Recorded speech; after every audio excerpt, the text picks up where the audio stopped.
George Pickens has been a star for the Cowboys over the last 3 weeks. Should they sign him to an extension right now? We'll get to that and more next.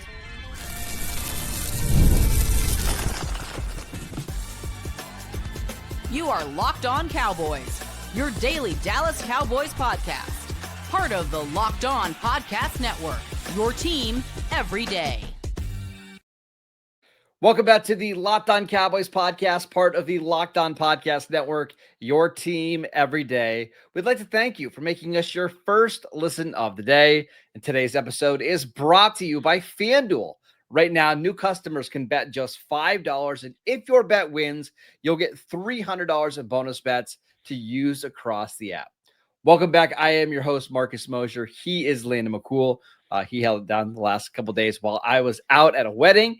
But Landon, I am back. We're talking about this Cowboys-Panther game, which was not all that much fun to review in the All-22. Let me ask you real quick. How excited were you to come back and talk about this Panthers-Cowboys game? Were you just chomping at the bit or just to be I'll tell you, when Yes. the first snap that I saw in the airplane, because the airplane didn't have great Wi-Fi, and I finally got it on the little screen, was the 4th and 3 play to Hunter Renfrow. That was the very first snap of the game I saw. Just to tell you how much fun that was. But all right, we're going to talk about some positive things because I think Cowboys Nation could use that right now. Yeah. I want to talk about George Pickens, who had another huge game, 9 catches for 168 yards and a touchdown on just 11 targets. Over the last couple of weeks with CeeDee Lamb out, he's been phenomenal. And Landon, one of the things that we said is this is a really big opportunity for Pickens to show that he can be a number one, that he can prove that he deserves a contract with the Cowboys and some time to develop chemistry with Dak. And I think through the last couple of games, he's kind of hit every marker that you want to see. Yeah, that's the crazy thing with this whole situation is that it's one of those things where you you set down these expectations for him and you're like, okay, I want to see him do this. All right. Here's another opportunity. Like he's can he get it through training camp without being a problem? All right, he did that. That's great. Can he go out there and can he produce as a number 2 wide receiver? Oh yeah, it looks like he's doing pretty good at that. All right, CeeDee Lamb goes down.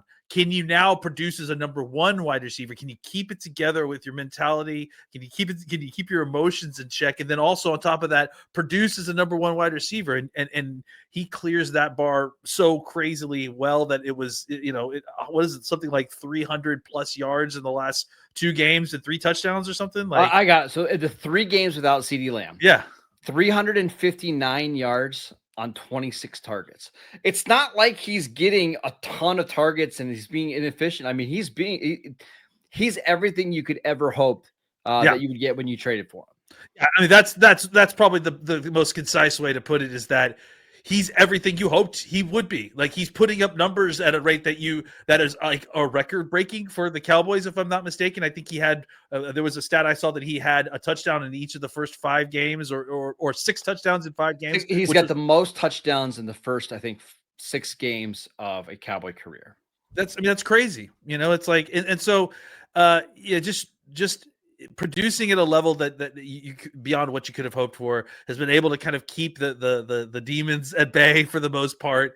And so I think, the question now becomes like, as the season starts to turn a little bit and you start to look to the future and what is good and what is, worth investing in and moving forward with, I think George Pickens is at the very top of your list of guys that you just feel like, man, we can't let him walk out the door. I saw on Dallas radio, I think on the Fan, they were debating whether a trade of Pickens would be worth it. And I don't think that that's the worst idea just because Pickens has played himself up at such a high level that, there could be the thought of trading high, but I wouldn't. I think at this point with what you've seen, you feel like you've got something here, having and I think beyond that too, just seeing what you have, seeing how Dak has reacted to the situation. And the way Dak has played this year with even without having CeeDee there, having a guy like Pickens, having that type of receiver and what Dak can do with that type of receiver,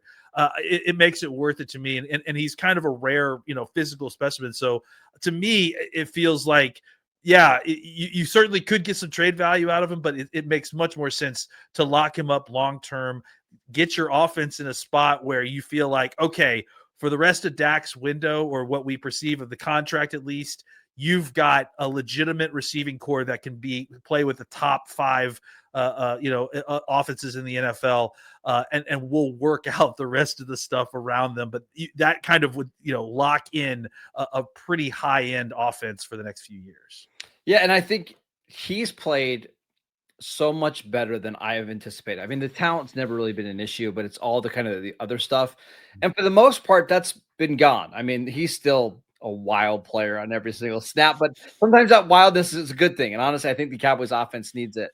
I wouldn't be opposed to the Cowboys signing him to a long-term deal right now because he's played so well. But I also won't be surprised if the Cowboys franchise tag him or do some kind of tag, because I think he is a player that you want to have stay motivated, right? And maybe that's just the best way forward. I think the number is 27 million Landon this year if they franchise tag him, which is, that's not that's a high number, but it's not terribly high. We've got other number 2 receivers who are being paid in a similar fashion.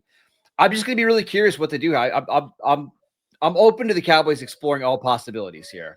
You're pretty good about this. So I wanted to ask you, like, what do you think his number is right now, like on a year per situation? Well, see, that's why he is so hard to figure out, because you can't just compare his numbers to other receivers because he's a different cat. Like, if he's on the open market compared to Devontae Smith, I think talent-wise, Pickens is right there. But there's a lot of people that had George Pickens off their board. Yeah. Coming out of Georgia. He was available for a 3rd-round pick this offseason, and the Cowboys were the only team willing to give up a top 100 pick for him. I honestly don't know. My guess is it's around 24, 25. If that's the case, maybe you do just sign him. Yeah, that's what I'm thinking too. Is 24, 25. If that's the number, then I would just sign him, right? Like, especially considering, the situation with Parsons, all that money you had earmarked for him. Like, it just makes sense to just sign him and lock him up at that rate, which is pretty, I think, $25 million for a super high end number 2. That's pretty good money, So I'm pretty good for the Cowboys. I mean, and I think that certainly is probably acceptable for a guy like Pickens, who, like you said, might have more limited options for a guy his talent level. Another reason why I would be open to doing that is because, and I know this sounds kind of counterproductive, but Ryan Flournoy has shown quite a bit over the last couple of weeks. I know this wasn't a big performance by him, I think 3 catches, 30 yards, but he just kind of continues to make plays. And if you look at your depth chart with CeeDee Lamb, George Pickens, Kavontae Turpin, Ryan Flournoy, who is in year 2 of his contract, you still have Jonathan Mingo. Maybe you feel like, okay, we have our wide receiver core set for the next 2 or 3 years. We don't need to invest any more picks in that position, and let's throw all the rest of the assets we have on the defensive side of the ball, and we'll keep our top-ranked offense intact. Yeah, I mean, honestly, at that point, you can kind of go down the list. You need to refresh this team. You can't let it get stale, but I mean, is there a specific offensive position that you feel like you go into the 2026 draft and feel, I was losing it, the 2026 draft, that you feel like offensively that you've got to come out with? I mean, just as we stand right now? I mean, a running back, but that's so easy to find on day 2 and day 3, right? Yeah. And maybe not even like a starting running back, right? Like, no. So yeah, like I just feel like wide receiver is a spot that if you wanted to, finish it up right now, you really lets you kind of focus on the defensive side of the ball, which is where we need a lot of help, Marcus. Yes, that's a good transition. Let's talk about some of the defensive issues. And honestly, we don't have enough time to get through all of them. But what is the biggest thing plaguing the Cowboys right now? We will get to that next. Nobody likes paying rent, but if you must, you might as well get something for it. That is where Built comes in. Built is changing the game by turning your rent payment into real rewards that you can actually use. When you pay through Built, you can earn flexible points that can be redeemed toward hundreds of hotels and airlines, a future rent payment, your next Lyft ride, and more. But Built isn't just about rent. It's about rewarding you around your entire neighborhood. Built has made everyday life feel more rewarding for your neighborhood, your travel plans. Turn your rent into rewards and start earning points around your neighborhood by going to joinbuilt.com/LockedOnNFL. That is joinbilt.com/LockedOnNFL, and make sure to use the link so that we know that. Make sure to use that link so they know that we sent you. This episode is brought to you by Rougiet. Guys, you've probably heard of Viagra or Cialis. Maybe you've even tried them. But if you're looking for something beyond the usual pill, it's time to meet Rougiet Go Long. Rougiet Go Long isn't just another ED pill. It's a total game changer for confidence. Go Long combines 2 doctor-trusted medications into one dual-action formula so you can get hard and go the distance. The effects can last up to 36 hours. That's confidence all day, all night, and even into the next day. The process is simple.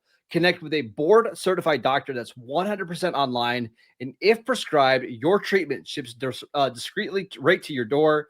Ready to level up your confidence in the bedroom? Head to Rougiet, RUGIET.com, and use promo code LOCKEDONNFL for 15% off your first order. That is RUGIET.com, promo code LOCKEDONNFL, and make sure that you use our code so they know that we sent you. Welcome back to the Locked On Cowboys podcast. We'd like to thank you for making us your first listen of the day. All right, Landon, let's dive into this defensive team. No. I know. And I know it's hard to pinpoint, but what is the biggest issue right now going on with the defense? This is going to seem like a cop-out, but honestly, this is the answer. Is the biggest issue with this defense is that there isn't one issue. Right? Like if it was a singular problem that had to be solved that we could target and fix with personnel or scheme, I feel like that would be a lot easier. But I think that the problem is that you have a multifaceted issue, all of which surprised you, it feels like, right? Like it's a personnel and scheme issue. And because of where the issues lie, the distribution of the personnel issue specifically, it's really, really difficult to fix at this point of the season, right? I think, the main thing we talked about in yesterday's episode, I talked about yesterday's episode, while you were very much drinking pina coladas by a pool, I think. Nope. Maybe not though. Was that you have a scheme issue, and look, even if you don't think that you initially have a huge scheme issue, you've got a problem with a lack of confidence in your defensive coordinator. I think that is brewing, and I think it's very well earned, right? And you just wonder if nothing continues to change and it continues to be bad. How do you solve that problem? Because you keep hearing Stephen Jones talk about how it's going to get they're going to sort it out, it's going to fix it, so they're going to they're just trying to get it together. Like this is just far beyond too bad to be just fixed with a couple more practices, right? Well, I wonder if last year, where they started out the season so slow with Mike Zimmer, remember the defense was horrendous in the first 2 months of the season, and it got better as the year went on. If that is kind of clouding their judgment now, thinking, okay, hey, the same thing happened with Zimmer last year. Let's just be patient. It's going to get better. I don't see that kind of optimism here about their defense because, number one, the talent's not as good. And I just don't believe in the coaching staff as much as I believed in last year's coaching staff. Yeah, I mean, I think that's the issue, right? Is that I think, to me, it feels like the defensive coordinator change is the move that you have to make because it's probably the only move you can make. And to be honest, like the coordinator, if the staff felt more competent, if it didn't feel like we were seeing clear and obvious busts and miscommunications and a lack of understanding of what was happening across the board at multiple different positions, I think it would be easier for us to say, oh, well, let's just, we'll make a better than Clowney move at defensive end. We'll trade for a linebacker and it'll get better. But it's a lack of coordination. But see, the other part of that problem, and that's what I was going to try to get to, is that you can't just simply get rid of Eberflus to fix the issue. It's not like there are a bunch of other quality defensive coordinators out there floating in the ether to come in and to take the job. And even if they could, they would be coming in to run Eberflus's defenses for the rest of the season. So you're not installing a new defense in the a quarter of the way through the season. No, So maybe a change in voice would help, but I think that's only a temporary fix. And I think exactly. that's the issue. And I think like a good example of this is the Jets last year, right? They fired Robert Saleh for a game. They looked better. I think it was under Jeff Albright as a defensive coordinator, but there's a reason why these guys aren't defensive coordinators at the time. And maybe you stumble into something, but the odds of that happening are pretty low. Well, and then on top of that, I mean, you're not getting a great candidate who's available in the middle of the season, right? And on top of that, like now, what is probably the actual long-term issue is whoever you hired would have been future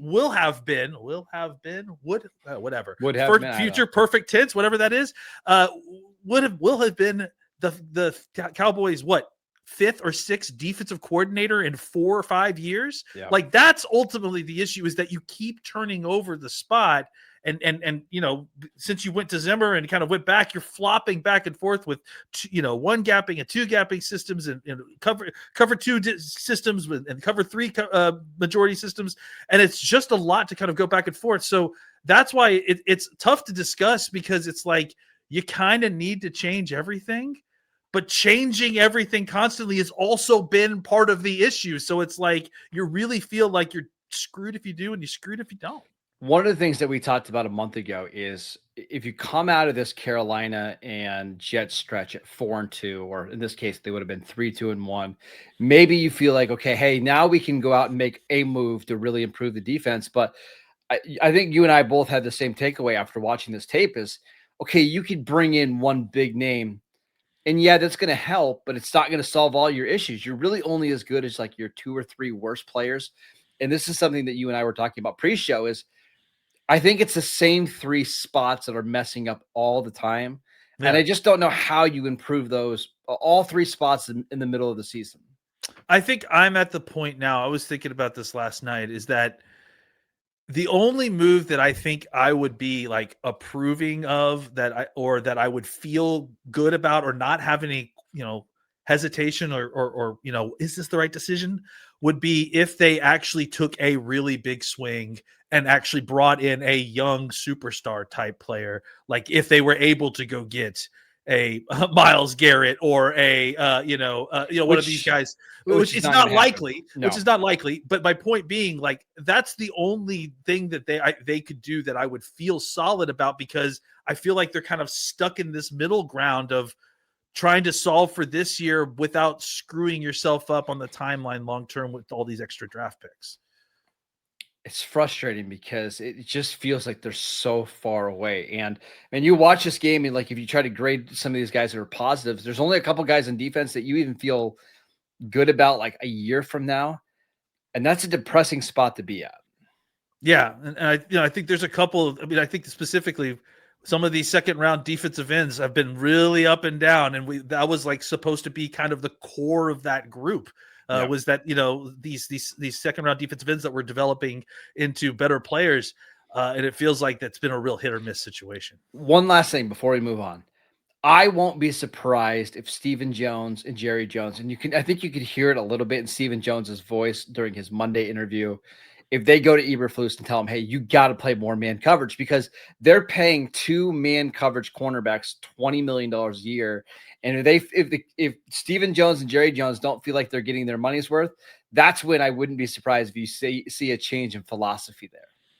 Yeah. And I think the coverage is one of the areas where there's just so much problem, and maybe man coverage simplifies things enough that you're not having as many blown coverages, because hopefully it's a little bit clearer on who's got who when it's man coverage. All right, let's talk about some second-round defensive ends who you alluded to. We'll talk about Mosher Nealon. We'll talk about Sam Williams, and maybe an emerging star, hopefully, please. We'll get to that next.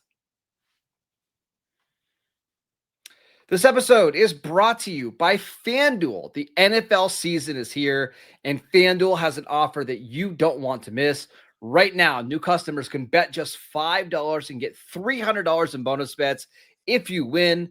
That's right. Pick a bet, put down $5, and if it hits, you'll unlock $300 in bonus bets to use across the app. I love FanDuel because it gives you so many different ways to play. Like, I love parlays. My favorite are like money line parlays. Pick 3 or 4 teams that you think are going to win on a Sunday, put them together for a bigger payout. It gives you some other teams to root for on a Sunday if you're upset with the Cowboys like we are right now. It makes watching football even more exciting when you've got a little something riding on the action. And whether you're a casual fan or you love diving into the stats, FanDuel makes the game day experience so much better. So what are you waiting for? Visit FanDuel.com to download the FanDuel app today and get started. Welcome back to the Locked On Cowboys podcast. We'd like to thank you for making us your first listen of the day. For your second listen, check out the Locked On NFL podcast. 2 shows every single day. 1 in the morning with Tyler the Madman Rowland, 1 in the afternoon with Tony Wiggins. Find Locked On NFL on YouTube or wherever you listen to your podcasts. All right, Landon, let's talk real quick. The Madman's feeling pretty mad right now with the latest news. Brian Callahan. I would definitely check it out because he's got to have a lot to say about that. Yeah. He actually hit some pretty good scoops on that. So go listen to that. Sure. Let's talk about the defensive ends because let's be positive. I'm trying to be more uplifting today because this is a hard game. I thought Donovan Ezraku played the best game of his career on Sunday. It's starting to click a little bit for him. You're seeing more and more snaps. It still needs to work as a run defender, but I'm getting really encouraged here. Well, I mean, but the thing is that we never we never had a ton of expectation for him as a run defender, right? So I think that's, so if he could play a role as a pass rusher and be a key pass rusher, a guy that kind of raises the ceiling a little bit, that would be fantastic. We'd love that because, as we've alluded to, the other 2 guys, the other 2 second round picks haven't quite kept up their end of it. So if we could just get him in there as, look, if you could figure out a way to get into passing situations where you can unleash James Houston and Donovan Ezraku, you may have something in a pass rushing duo finally. But I think the problem is, and the problem has always been, both of those guys are like 240-ish, 45-ish pounds, right? And it's just a lot to ask for guys with that body type to play the run consistently down in and down out and not get pushed around.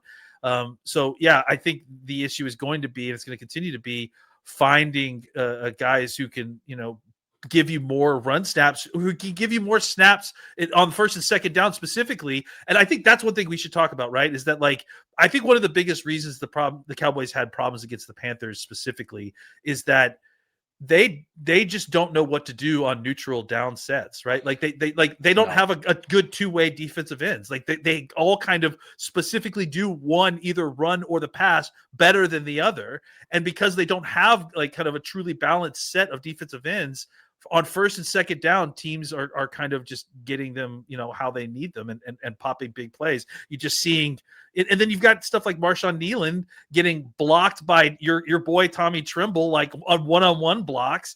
And it's like, how could you even trust that these guys that are even any good at what they're supposed to be good at? So it's just a really frustrating situation. So to see Donovan Ezraku at least start to kind of put it together as a pass rusher, and at least you go, okay, I at least know that this guy is good at this, and right. We can work.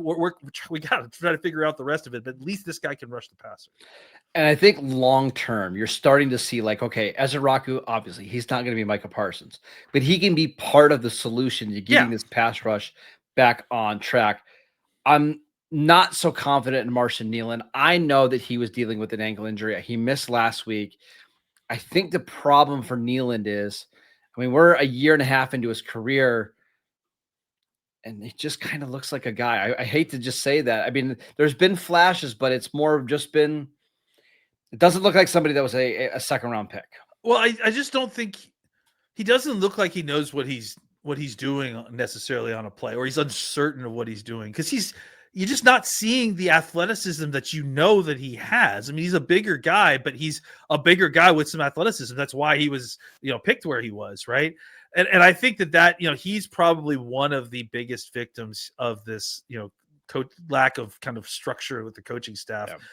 Because I just feel like there are times he's just not playing free. And when he's not playing free, he's just simply not good enough to like be uncertain of what he's doing and going out there and trying to play, NFL football. So yeah, I think this is he to me is one of the guys that I definitely want to see on, because he looks worse than he did under Zimmer when he was a rookie. Way worse. And that's like, to me, that's a red flag. Like, he shouldn't be worse. He looked like a better physical athlete in training camp when I saw him. So to me, I'm not completely marking it as a scheme thing, but I'm marking it as I need to see him under another scheme so I can confirm or deny what's going on with him in this situation before I write him off. Yeah, he was very questionable going into this game. He actually came out a little bit. There was an announcement during the game that he was questionable to return because of an ankle injury. So there's a chance that he's way more beat up than what we know. But when you're getting driven off the ball by a tight end and your game is built on being a power defensive end, it's not 100%. A great sign. Yeah, and I think that's the difference from him and Sam Williams. Like for me, the problem with Sam Williams is the same problem it's always been with Sam Williams. And now it's more just like we're just confirming, hey, unfortunately, this is who this guy is. Like, there may be some semi flashes that happen, but they aren't probably going to make up for all the problems that he ends up causing by playing freelancing and doing whatever he wants. So it's just the juice isn't worth a squeeze. And that's been the case for Sam Williams for a while now. And it's honestly, those 2 second-round picks, actually 3. If you go Sam Williams, Martian Nealand, and then Luke Schoonmaker, those are 3 second-round picks that you're just not getting enough out of. And that's why we're here. All right, that is it for today's show. We'd like to thank you for making Locked On Cowboys your first listen every single day. Go check out the channel on YouTube. Download the podcast wherever you get your podcasts. We are free and available on all platforms. Follow Landon on Twitter at McCoolBCB. I'm at Marcus _Mosher, and we will see you right back here tomorrow.